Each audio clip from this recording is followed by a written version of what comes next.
Olá, bom dia, boa tarde ou boa noite mais uma vez, né? Agora sim, a segunda aula, depois de 20 minutos da primeira aula e algumas horas de vocês a sós com a apostila, voltamos agora para a segunda aula da turma 3401, né, do quarto ano matutino. Que bom, né, que a gente está aqui mais uma vez. Vida que segue, vamos lá. Tons vizinhos, abre aí a sua apostila na página 26. É o início da terceira parte, né? Vamos falar um pouco de tons vizinhos, né? Esse termo é muito legal de usar, né? Porque quando a gente pensa em vizinho, a gente pensa no quê, né? No que está do lado da gente, né? Geralmente a gente tem um vizinho do lado direito, um vizinho do lado esquerdo, né? Quem mora na esquina, igual eu, né? É um pouco torto, mas continua tendo vizinhos, né? Isso é muito legal, também, trazendo isso para a música, né? Porque é exatamente isso que quer dizer, né? Então, o que seria uma tonalidade vizinha? Uma tonalidade que está ao lado, né? Então seria o quê, né? São tonalidades que moram ao lado, né? São nossos vizinhos diretos, vizinhos de muro, né? Mais precisamente dizendo, né? Ou seja, você tem alguém que está separado do seu lado, né, do lote, por um muro, algo bem simples, né? Um muro do lado direito, um muro do lado esquerdo. Não somos americanos que vivemos em casa sem muros, né? Nós gostamos de edificar barreiras, né? Principalmente nesse momento, né? Piadinha mórbida num momento como esse, né? Então vamos lá, né? São separados, né? Essas tonalidades são separadas por um acidente apenas, né? Seja ele bemol ou sustenido na armadura. Ou seja, temos uma tonalidade X e o que me diferencia, né? O que me separa dessa tonalidade vizinha é apenas um acidente, né? Um mero erro, né? Digamos assim, né? De percurso já me transporta para outra tonalidade, né? Seja esse acidente um bemol ou um sustenido, né? Mas é importante a gente destacar, né, esses graus, né, que a gente vai trabalhar com eles durante muito tempo, né, mais precisamente do resto das nossas vidas musicais, né, que é o primeiro, o quarto e o quinto. Nada mais, nada menos do que as principais funções harmônicas, né, que espero que algum dia no Gustavo Ritter dê tempo da gente falar sobre isso. Mas estamos diante do primeiro, do quarto e do quinto grau. São eles, né? Tudo em função do primeiro. Vamos ver, então, qual é a importância de cada um, né? O quarto e o quinto são chamados vizinhos diretos, né, do primeiro. Esse primeiro grau, eu quero que vocês se atenham a ele, por quê? Porque é tudo em função dele, é tudo vizinho dele, tudo querendo estar próximo dele, apontando para ele. Então, o primeiro grau é de fundamental importância para a gente, né? Desculpa o trocadilho com fundamental, mas é isso mesmo, né? Então, temos o quarto e o quinto, né, que são chamados de vizinhos diretos do primeiro. São eles que estão separados, né, por um acidente, pelo muro, que a gente citou no exemplo, né? É um muro que é um bemol e um muro que é um sustenido. Simplesmente uma barreira fácil de ser transposta, né? Então estamos no primeiro grau e o que me diferencia do quarto e do quinto é apenas um acidente. Os relativos, né, que é o segundo menor e o terceiro menor, respectivamente, do quarto e do quinto, são chamados vizinhos indiretos. É um vizinho ao lado do vizinho, né, trazendo isso por exemplo do início do caso. Né? Então, os relativos do quarto, né, e do quinto são o segundo e o terceiro, ou seja, o segundo grau é o relativo menor do quarto grau e o terceiro menor é o relativo menor do quinto grau. São chamados de vizinhos indiretos de quem? Do nosso primeiro, né? Do famosão primeiro grau. Né? O sexto grau menor, ele também é um vizinho direto do primeiro, porque ele é o seu relativo. Ele possui a mesma armadura, ou seja, ele é igual. É o vizinho que mora no mesmo lote, ou mora no barracão no fundo, né? É o mesmo lote, o mesmo talão de energia, o mesmo talão de luz, né? Mora no mesmo lote lá no fundo, é um vizinho, né? Mora lá no fundo. Então ele é o meu vizinho direto, porque ele está dentro também, né, do mesmo lote que eu, do primeiro grau, né? Mesma armadura, tudo igual. Então fica fácil da gente identificá-lo, né? O primeiro menor, né, também chamado de vizinho próximo ou homônimo, ele vai compartilhar do quê? Da mesma tônica. E o legal, né, é que esse homônimo ele compartilha da mesma tônica e na escala ele vai compartilhar do mesmo quarto grau e mesmo quinto grau. Estou falando de grau, não estou falando de acordes, hein? Então eu tenho muitas coisas que se assemelham entre o vizinho homônimo, né, maior e o menor. Por isso esse vice-versa. Mesma tônica, mesmo nome, né? Que vai me diferenciar, vai ser uma terça menor e conversa para outro dia, né? Então, como ficaria, né? Temos o primeiro grau, né, que é o famosão, né, o cara que mais chama atenção, o que faz o churrasco e convida os vizinhos, né?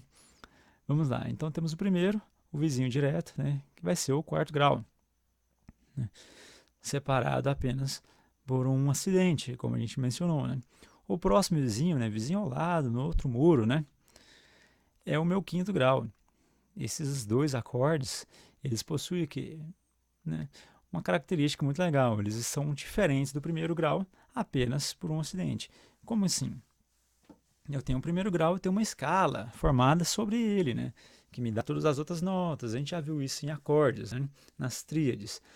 Só que o quarto grau, né, se eu formar uma escala tendo como base, né, a primeira nota que forma este quarto grau, eu vou ter uma outra escala separada de que vai me diferenciar, né, da escala do primeiro grau apenas por uma nota.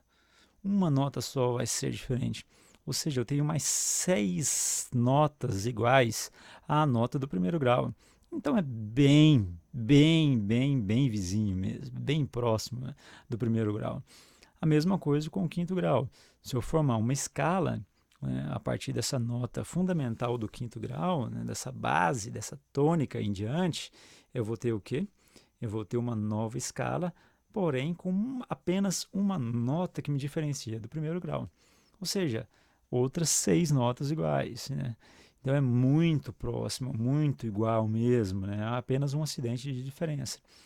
Logo em seguida eu vou ter o quê? O relativo do meu quarto e do meu quinto grau, que é o meu segundo, né, que é relativo ao quarto, e o meu terceiro menor relativo ao quinto. Ou seja, essas notas possuem a mesma armadura do quarto e do quinto. Ou seja, mais uma vez, né, apenas uma nota que vai me diferenciar. Né? Se eu formar uma escala ou um novo campo harmônico em cima desses graus, né, eu vou ter apenas uma nota de diferença. Então, qual que é a última que falta para nós? Né? É o meu sexto grau, que é, como a gente já mencionou, né, tem a mesma armadura do primeiro grau. Mora lá no fundo, mora no barracãozinho menor, né, digamos assim, do famosão do primeiro grau. Temos o homônimo, né, que foi comentado, mesma tônica, né, compartilha de algumas características, então ele é bem próximo, né. Mora ali naquela mesma casa, né, mas não é tão quisto.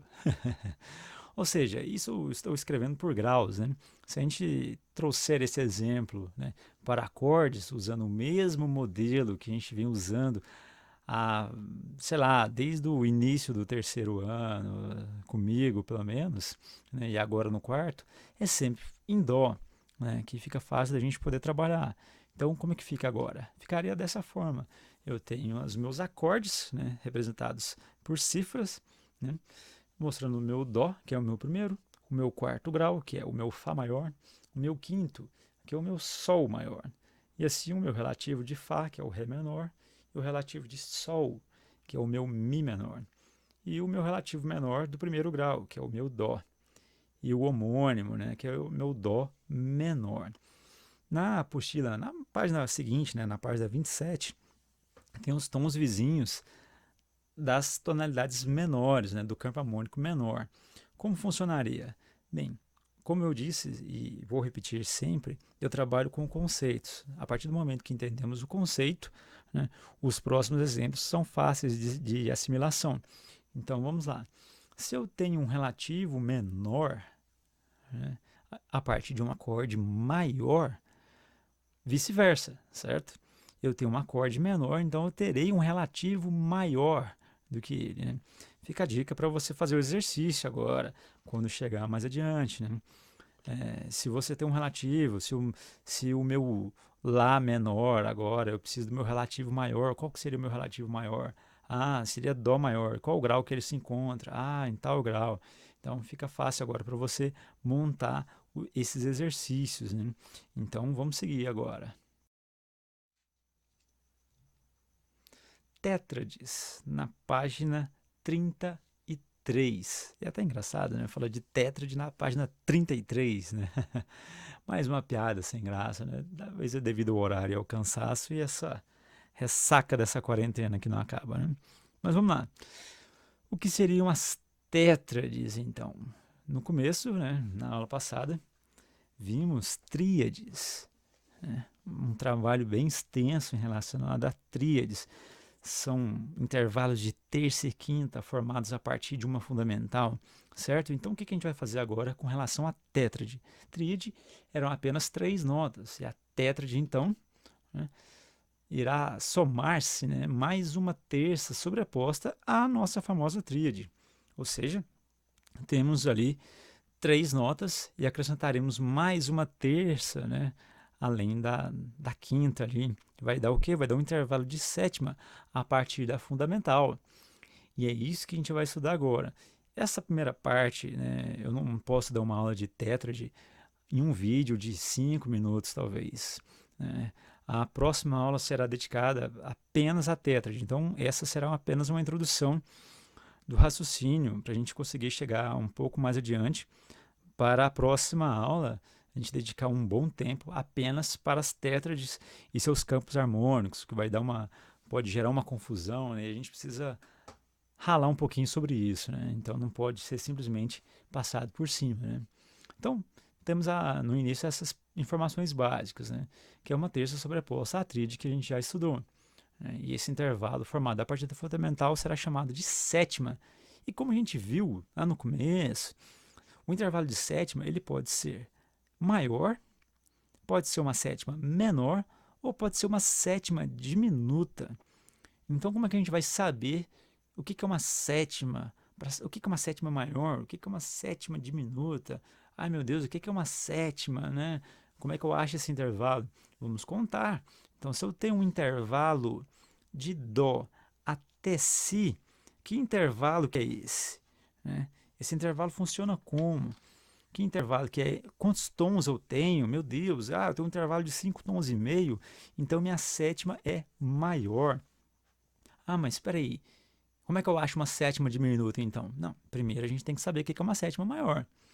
Uma sétima maior, se ela tem 5 tons e meio de distância da fundamental, é muito tom, né? Uma sétima menor, ela teria o quê? Então, apenas 5 tons. Nossa, umas 5 tons então, e assim vai, vamos fazer as contas então. E uma sétima diminuta, como é que seria uma sétima diminuta? Ela teria 4 tons e meio. Aí você me pergunta, mas 4 tons e meio não tem a sexta maior? Como assim? Isso, exatamente, esse pensamento está certo. Porém, continua sendo sétima. De Dó a Si, continua sendo intervalo de sétima. De Dó a Si bemol, continua sendo sétima. De Dó a Si dobrado bemol, continua sendo sétima. Qual que é a característica?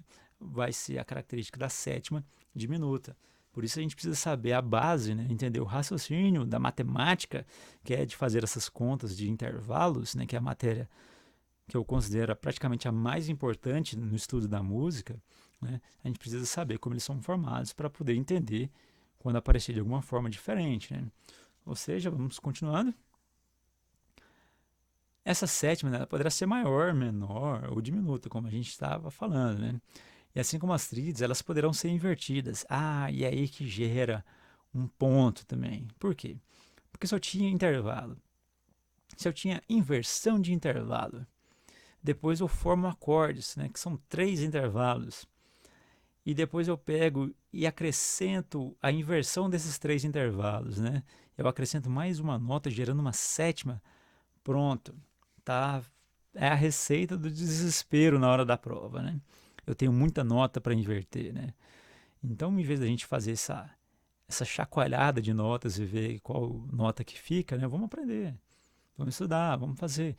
O raciocínio das tríades continua aqui, ele vai ser apenas estendido a mais uma nota chamada tétrade, né? Que vai me gerar os intervalos de sétima nesses acordes, né? Ou seja, se eu tenho 2 inversões, né, a primeira e a segunda, que é a primeira, a terça vai para o baixo, a segunda inversão. A quinta vai para o baixo, então na terceira inversão, a sétima vai para o baixo, vai assumir a nota mais grave desse acorde. Vai ficar como então? Eu tenho um acorde de Dó com sétima maior, né? Que é o meu Dó até Si, formando esse sétima maior. Então eu tenho o Dó, Mi, o Sol e o Si. Um acorde de Dó com sétima maior. Na primeira inversão, quando a gente viu nas tríades, né, o Mi que assume a nota mais grave. Então ficaria o Mi, o Sol, o Si e o Dó. Um Dó com sétima maior com o Mi no baixo. Né? Então ficaria como? Agora a segunda inversão é com a nota Sol no baixo, ou seja, a quinta. Então vai ficar o Sol, o Si, o Dó, né? E o Mi. Então a terceira inversão, como ficaria? Então o Si, que é a sétima, assume o baixo. O Dó continua sendo a fundamental, porém ele está em outro lugar agora. O Mi e o Sol.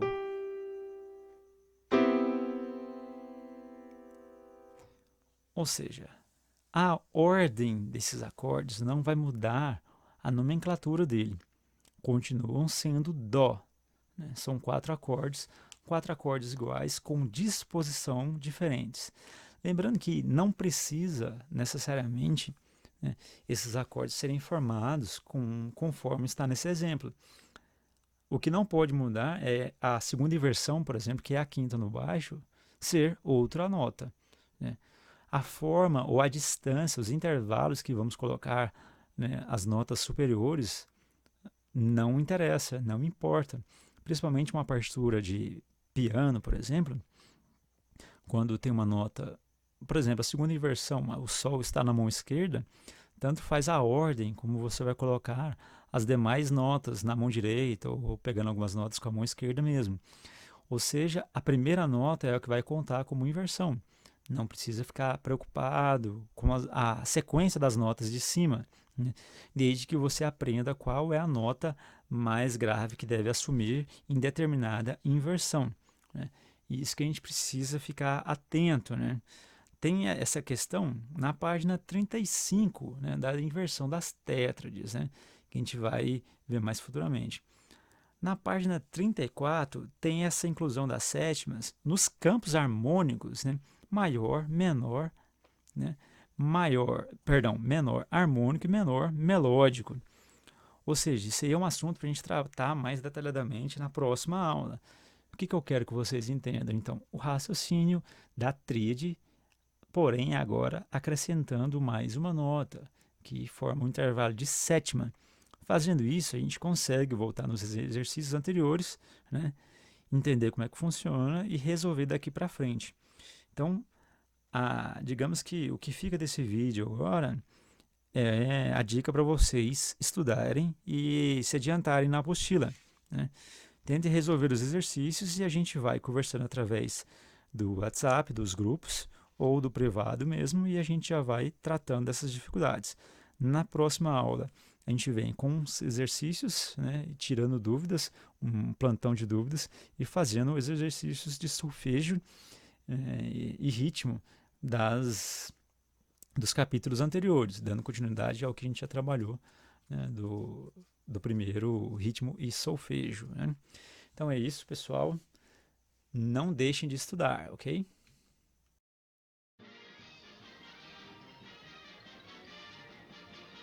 É isso aí, galera. Até a próxima aula.